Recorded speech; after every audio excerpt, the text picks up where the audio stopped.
আসসালামু আলাইকুম guys, welcome to my page Noakhali lifestyle.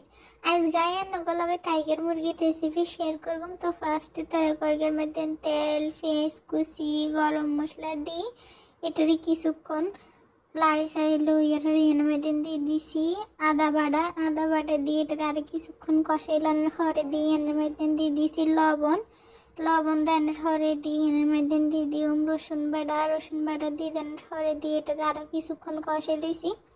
এর হরে দিয়ে আমরা এর মধ্যে অ্যাড করছি মশলার গুঁড়ি দিয়ে এবার এটা আরও কিছুক্ষণ লাড়ি সাড়ি এর দিয়ে এর মধ্যে আমরা অ্যাড করে দিছি হলদের গুঁড়া দিয়ে এর মধ্যে আবার অ্যাড করে দিছি মরিচের গুঁড়া দেন হরে দিয়ে কিন্তু একলগে মিক্স করে আরও কিছুক্ষণ কষাই লইম।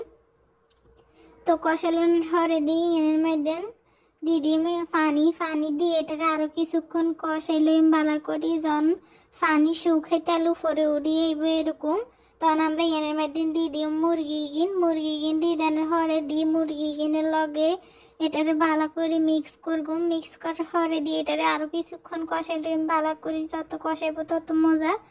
কিন্তু ভালো করে আরও কিছুক্ষণ কষা হালকা একটু পানি দেবেন, এগিয়ে এমনিতে পানি কম লাগে জোশ হয়ে যায়। তো এটা ভালো করে কষাই রান্না করি যখন শুকাই জল তখন এর মধ্যে দিদিম ধনিয়া পাতা দিয়ে এটা নামালে হয়ে যাবে সুন্দর রেসিপি। তো এরকম recipe thank you, like follow and share করবেন। আল্লাহ হাফেজ।